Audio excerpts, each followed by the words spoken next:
What is up, guys? Team Yugi Fields here with another deck profile. I'm hitting you guys up with a new Sky Striker list for the October 2019 ban list.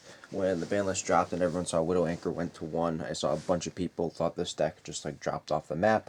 I think that's completely false. There are actually several Sky Striker lists that topped the UDS over the weekend.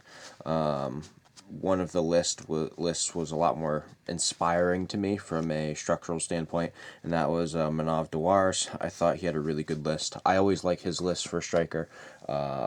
Generally, his lists are what I base mine off of, and then I kind of expand, elaborate, and change a card or two to suit my likings and playstyle.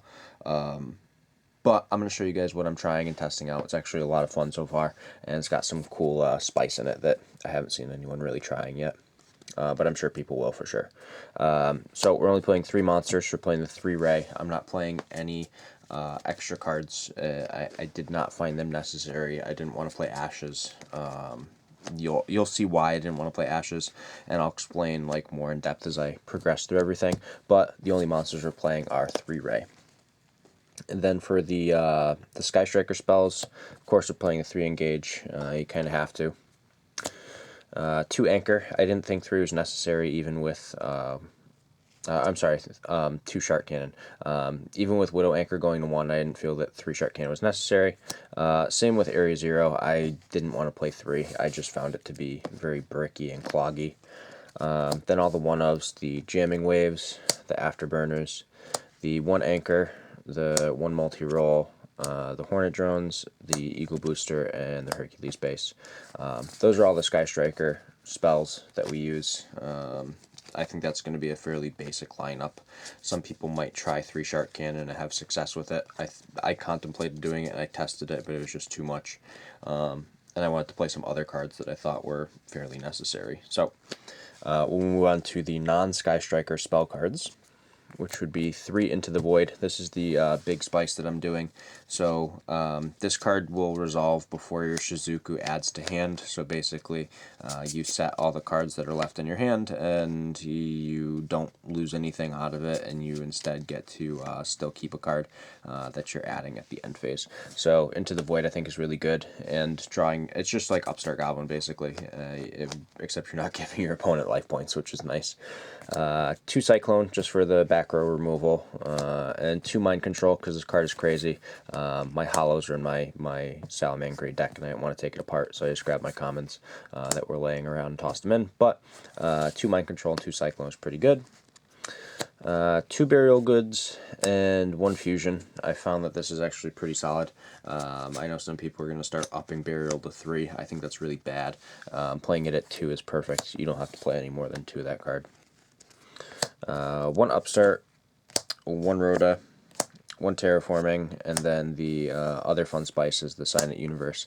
I've been playing this card in Striker for probably about 3 or 4 months now. I don't remember. I don't think I included it in any of my deck profiles on here because I was preparing to take the deck to an event that I never ended up going to, and I didn't want anyone knowing that I was playing this because it's really good, and it's literally just continuous recycling ability for your Kagari, which is awesome. But I've seen some people playing this now.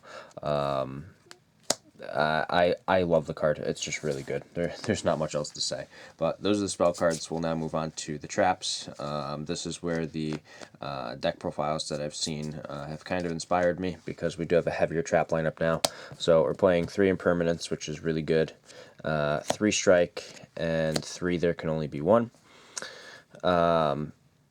I've contemplated turning the Impermanences into Judgments or the Strikes into Judgments, but I like the Impermanence too much because it makes going second even better, because it's another card that you can just hit your opponent with if they can't Called by the Grave, which is even better.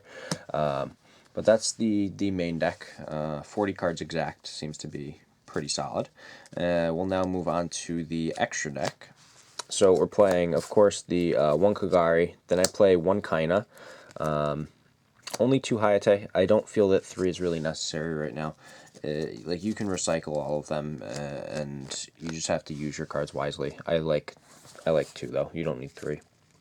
and then 3 Suzuku because it's the best card ever. Then we got to get into focus there. 1 Hida, 1 Nightmare Phoenix, 1 Ningirsu, 1 Bomber. Let me slide these over. And then we are playing the Boral Sword. I feel like this is a fairly basic Link lineup for Sky Striker. I don't see a lot of people straying from this other than playing like the BLS Link or Avermax or something like that. But those are the basic ones. Then the fun stuff, we play the Dingirsu for the Orcus matchup. You steal one of their Link monsters, and then you just overlay into this, and then you send one of their cards, and you just basically force them to scoop it up. Then the other fun stuff, which is the super poly targets. So we play the Violet Chimera and the Starving Venom. Pretty basic. I don't think that needs a lot of explaining. But that is the extra deck, which will allow us to now hop into the side deck, which of course you're going to see some cards that would make things kind of more clear to your understanding. So we are playing DD Crow and Lancias. Now, I know I'm playing Into the Void, and a lot of people are going to question this. However, I'm only going to be siding these cards in when I know I'm going second. So that way, Into the Void doesn't really do much for the most part. It doesn't hurt me excessively. So I think these cards are fine to play in the side deck. I don't have any issues with it, and it's so far working really well for me. Then, of course, the 3 Super Polys. You guys already saw that we have the targets for them, which is why we're playing them. Then we're playing 3 Storm Duster for more back row removal. I found that this is really solid. I actually like this a lot. I like side decking Twin Twisters, you're just losing advantage, whereas this, you're just being able to get rid of stuff without discarding, which is really good.